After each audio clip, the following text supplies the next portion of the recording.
네, 시작하겠습니다. 자, 96페이지 비밀 유지 의무죠.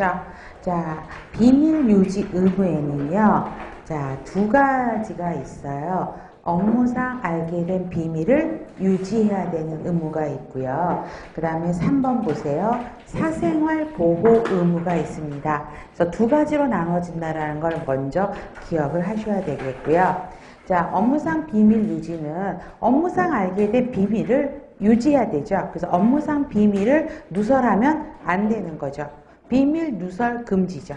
그 다음에 기록 열람 등의 불응 의무가 있고요. 사생활 보호 의무는 사생활을 보호해 줘야 된다는 것입니다.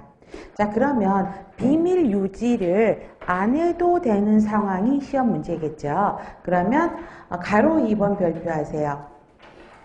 비밀 유지를 안 하고 말해도 되는 경우. 자, 환자가 말해도 돼요 하는 거죠. 자, 내가 지방분해 수술을 해가지고 날씬해졌어요. 그거를 말해도 돼요. 그러면 말하셔도 돼요. 아셨죠? 그래서 환자가 말해도 된다라는 동의가 있으면 말해도 되고요. 법령에 의해서 요구되는 경우, 자, 전염병 신고요.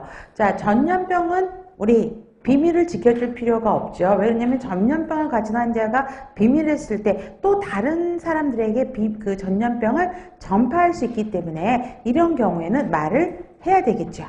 그 다음에 아동학대. 아동학대는 시크릿 아니에요. 그래서 요즘에 그 인터넷이나 이런 데 보면 아동학대 범죄자들은 신분 공개하게 돼 있죠. 그래서 비밀 지킬 필요 없습니다. 그 다음에 정당한 업무행위요. 자, 직장의 건강검진 결과 보고요. 여러분들이 이제 병원에 취업을 하시게 되면 1년에 한 번씩 직장 검진을 받게 됩니다. 그런데 오종환이라는 사람이 직장에서 검사를 했어요. 그랬더니 결핵이 나왔네? 그랬더니 그 검사 담당자 있죠. 담당자가 제 상사한테 전화를 해서 오정화가 이번에 직장 검진에서 결핵이 나왔습니다라고 통보하는 거는 정당한 업무 행위라는 거죠.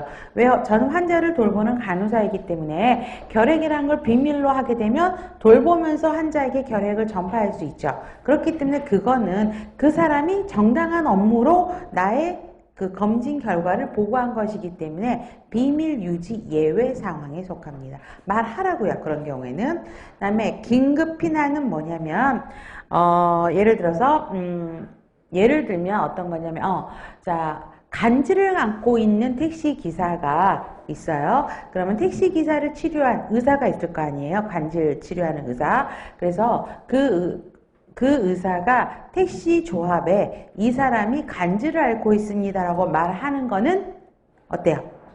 해야 되겠죠. 왜요? 환자가 그 택시 기사가 운전하면서 간질 발작을 일으키면 승객에게 위험을 초래할 수 있죠. 그렇게 말하는 게 긴급 피난이에요. 그 다음에 그런 형태로, 그래서 비밀 유지 예외 사항은 기억을 하셔야 되고요. 4번 재판에서 증인으로 나와서 이야기하다라 그러면 증인으로 가셔도 됩니다. 그런데 증인 거부권이라고 하는 건 뭐냐면 법정에 서가지고요, 환자가 비밀로 해달라는 거를 거부할 수 있다고요. 그러니까 비밀로 해달라는 거를 비밀로 해달라고 했기 때문에 나는 말할 수가 없습니다라고 법정에서 거부할 수 있다는 거죠. 법원에서 말하라고 해도 환자가 비밀로 하라고 해달라는 거는 비밀을 지켜주셔야 됩니다. 근데 중요한 거는요, 밑에 거기 별표하세요. 그러나 환자가 비밀로 해달라는 거는 법정에서도 비밀로 했기 때문에 나는 말할 수가 없습니다 할 수 있다고요. 그러나 중대한 공익사항에 있어서 병원에서 증인으로 대표로 나가서 증인을 해야 될 경우는요, 말을 해야 된다고요. 거부할 수 없다라는 거죠. 환자 비밀이라도 중대한 공익사항의 문제에 있어서 병원에서 증인으로 나갈 경우에는 말해야 된다, 하지 않아야 된다? 해야 된다. 그래서 중대한, 거기서부터 별표하시면 됩니다. 다음에 확인 의무죠. 간호 내용 그 행위가 정확하게 이루어진지를 확인해야 되는 의무고요. 그다음 두 번째요. 간호보조자죠. 간호보조자의 행위를 지도 감독해야 될 책임을 갖게 됩니다. 자, 여러분들 예를 들어서 여러분들이 환자에게 핫팩을 가져다 주라고 했어요. 간호사예요. 제가 간호사니까 자, 보조하시는 분한테 핫팩 좀 가져다 주세요 했어요. 근데 가서 보니까 환자가 뻔을 입었어요. 화상을. 그러면 누구 책임이에요? 나 내 책임 아니에요 할 수가 없어요. 아, 보조한테 시켰으니까 보조가 책임이지 내 책임 아니에요 할 수가 없다고요. 왜요? 나는 그거를 보조한테 위임했기 때문에 그거를 확인해야 될 의무를 안 지킨 거예요. 그래서 간호사